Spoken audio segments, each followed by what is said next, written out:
Klal Yisrael has been celebrating a very, very special period of time. It's been the 13th Siyum HaShas. I'm actually very, very jealous of all the folks that were able to go to MetLife. It seemed like it was thrilling. I saw many, Talmidim of ours jumping and dancing and having the time of their lives. We'll think of going next time in Yetz Hashem. In the meanwhile, I just wanted to share with you a couple of words that I heard in the name of my Rebbe, Rav Pam, Zechrenu Levrocha, 3 Siyum HaShasas ago, 22 and a half years ago, in Madison Square Garden, I believe, at the time, or the Nassau Coliseum, one of the two. So he spoke, and he was honored with the beginning Shas, beginning the Mishnah. So he read the first Mishnah of Shas as follows. When do we read Shema Ba'arvin? From the time that the Kohanim are able to go in to eat their Truma. We all know that a Kohen who's Tameh, so he's Toivel during the day, but he's not permitted to eat the Truma till that night at nightfall. So the time of Kriya Shema is nightfall, Tzeisach Echovim. From the time that the Kohanim are able to eat after they've been Toivel, that is the time that we begin to say Kriya Shema. So reads the Mishnah. The Gemara doesn't understand why the Mishnah doesn't just say that the time of Kriya Shema is from Tzeisach Echovim. And being as such, the Gemara says, Milsa Gavurcha Kamash Malon.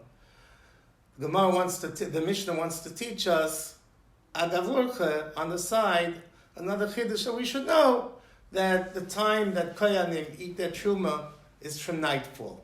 But nonetheless, this Mishnah is a strange Mishnah. Why does the Mishnah have to teach me Ma'iriv of all the halachas that it has to teach me on the side? It wants to teach me halacha about Truma.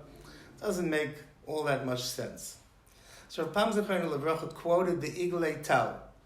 The Iglei Tal says in the Hagdama, he brings from his father, Zechrenu Levrocha, Reb Nachum, that this Reb Nachum explained the Mishnah as follows.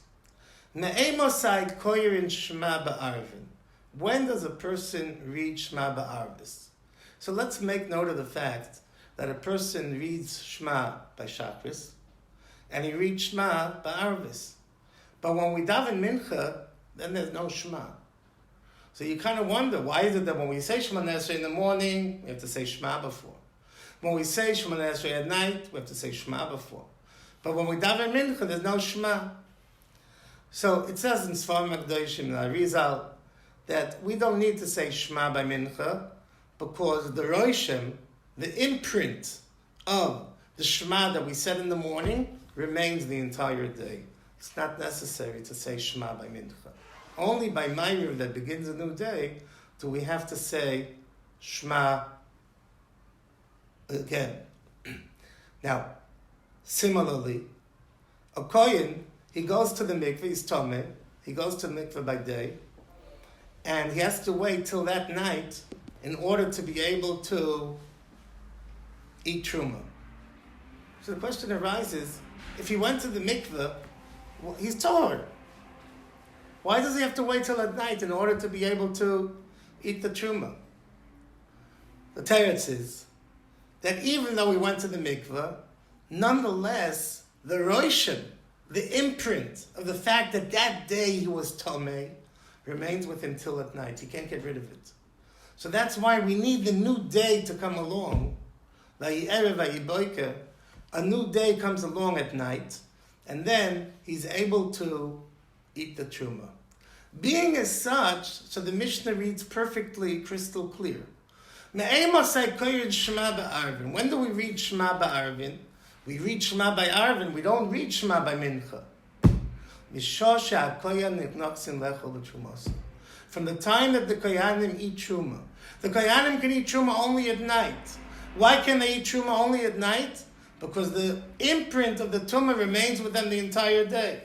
So too, we read Kriya Shema by night and not by Mincha, because the imprint, the roshim of the Kriya Shema that we read in the morning stays with us the entire day.